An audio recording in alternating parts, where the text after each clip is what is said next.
what does the immersion level need right now? And some things that Mike told me were, all right, we need consistency.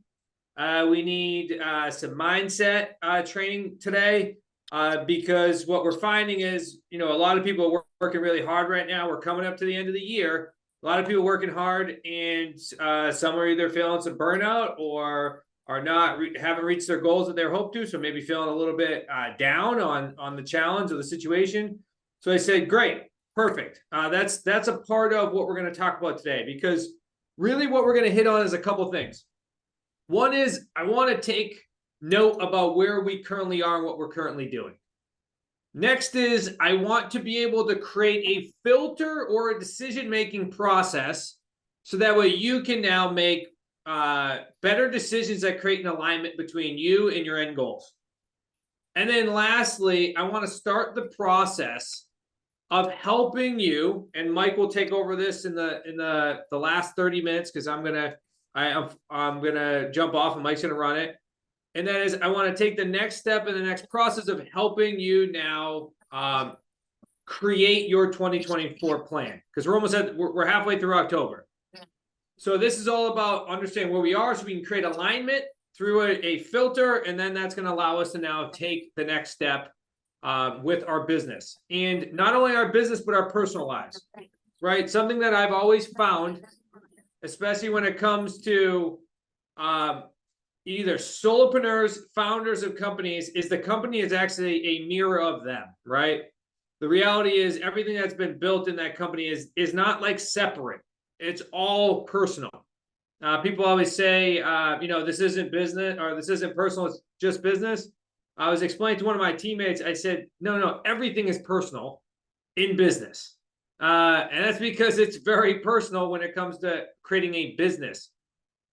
So at the end of the day, each and every one of you is either starting your business or growing your business, which means that you are the leader of the business. And your job isn't necessarily just to generate profits and revenue, but it's actually to grow and lead people in order to help them either align with your mission or to help them align with their mission and be able to create their dream long-term as well. Can everybody agree with that? Love it. All right, very good. So what I've discovered, so I've actually been to multiple conferences so far, just in the last 30 days. I've been to like 2 for speaking in person and 2 for learning, and just the last 30 days. And one of the events that I went and attended was a John Maxwell event. So John Maxwell, does everybody know who John Maxwell is? Yeah, you go ahead and raise your hand if you know who John Maxwell is. Yeah, John Maxwell, one of the greatest leadership trainers there are. And whether you're religious or not, his message is insane, meaning he can directly communicate how to develop a leader. So I attended this event. It was actually, he hosted the live event in Atlanta, and then there was 300 satellite events going on that were live streaming in. And one of the speakers that came on, he talked about this thing called love, right?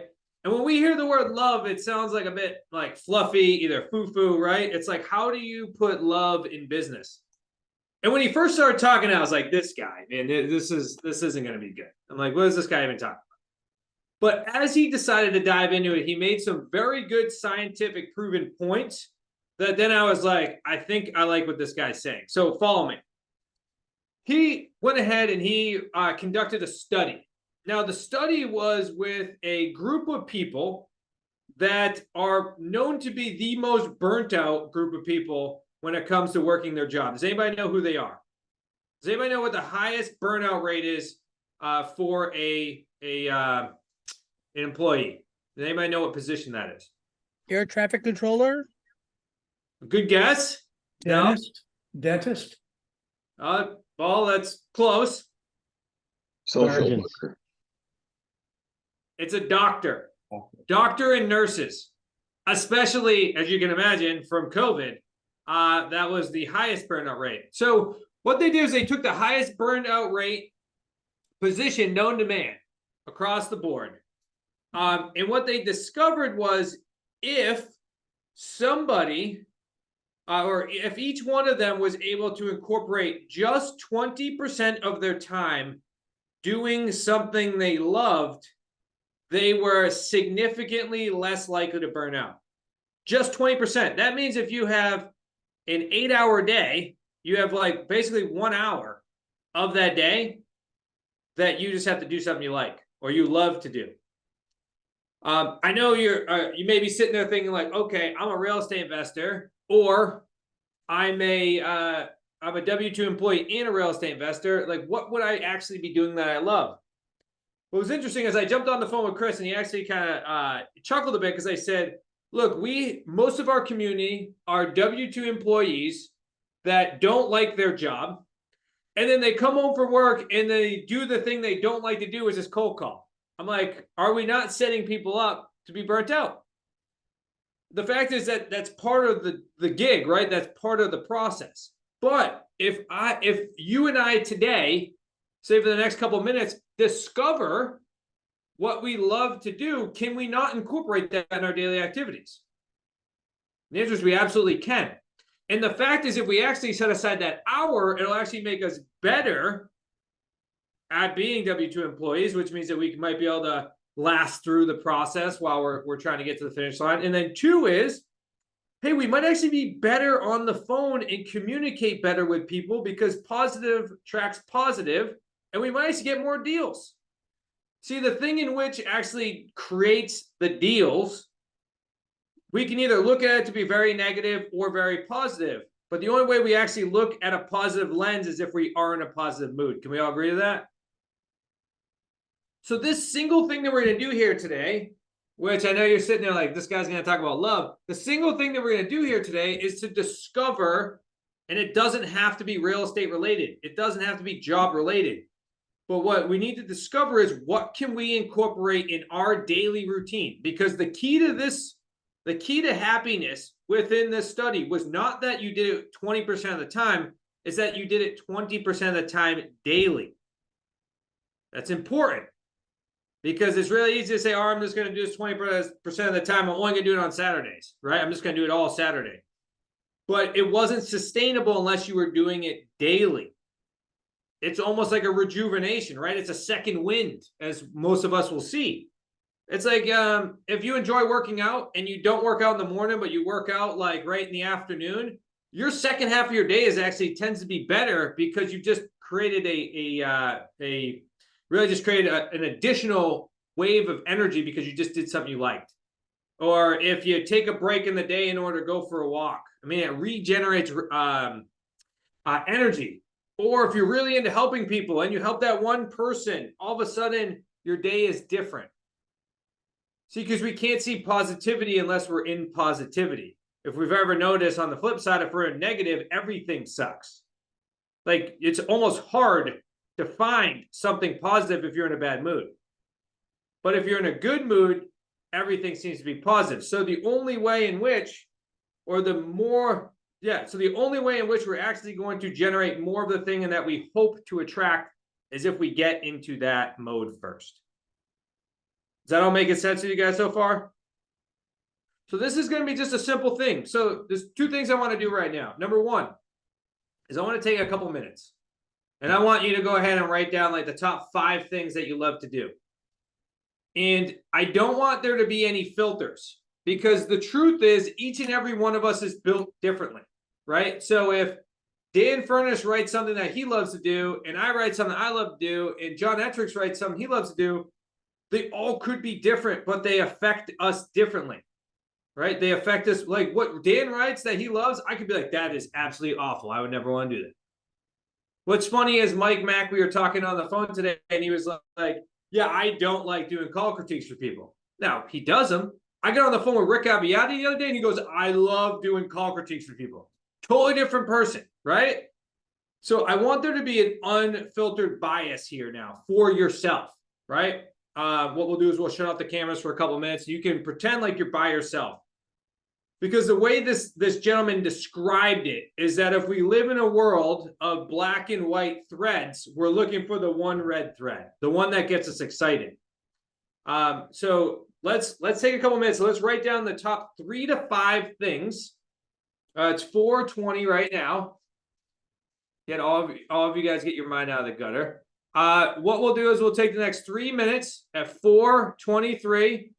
You guys can shut up your cameras if you want. Let's brainstorm right down there. 3 to 5 things that you love. We'll come back. We'll share a couple, and then we're gonna take a next step here in just a second. Okay? I think you popped up first. Oh, all right. Dan raised his hand first. Dan first. Go ahead. Okay, as you see over my shoulder, I love flying on the weekends. Nice. Okay. All right. So, what is one thing you could do with flying during the week? It's tough because we only operate the club on the weekend. Okay. So Is there anything that you believe that you can do daily? Maybe it's not flying, but is there anything you can do daily? no, I think that would probably flip over to more of one of my other items. And I like providing solutions to challenges. I like people come to me and say, hey, I got an issue. What can I do? How do we work through it? So I kind of like the brainstorming aspect of that. So I've kind of been the go-to guy for in various environments to come to. So I kind of like that. And when we work something out through solution is very gratifying to me. I love it. Okay. Very good. Who would like to go next? Raise your hand or unmute. I'll go next. There he is. Mr. Miller. How are you, sir? Good. How are you? I like to go every night, take a walk with my wife or my kids. Love it. Get some fresh air, hang out with the kiddos. Very good. Kenny. Yeah, mine was gonna be spend more time with the girls and then alone time. I just never have enough alone time. There's no such thing as alone time in my household. Been there. Michael Zucker. I really like cooking and trying out new recipes, Love which I it. can definitely do daily. Oh, you and Steve Carney, you guys will be cooking there on the masterminds. Kevin. Enjoy gardening and landscaping. Love it. Kevin the gardener. I can see you in those garden gloves. John Etrick. I love to work out, and I haven't been doing it, and I need to get back to it. Love it. Very good. Does anybody else like to share? I don't want to close it down if anybody else wants to share. I like working with clay. It's a big stress reliever. Oh, yeah, that's right. That's right. Very good. Okay. Everyone, I want you guys to pull up your calendar. Because I told you this needs to be done 20% of the time daily. So when you get on the phone with Mike and you say, I'm burnt out, I'm stressed out, and Mike says, are you doing what you love 20% of the time? And you say no, Mike's gonna be like, well, this was important. This is important for your mental health. Extremely important. My wife tells me this stuff all the time. This is why I want to bring it to you guys. This is what I love about masterminds and speaking. It's I get to talk to myself, to you guys. And the importance of really understanding that you're doing something daily that you love, surprisingly enough, like you're gonna be hesitant. I can tell you this. You're gonna be hesitant. You're gonna say, I don't have enough time in the day, right? Because I already got all these other things going on. You're gonna be hesitant to take away that time in order to do something you love. And at first, when you're doing something you love, you're going to be like, well, I should be doing this, right?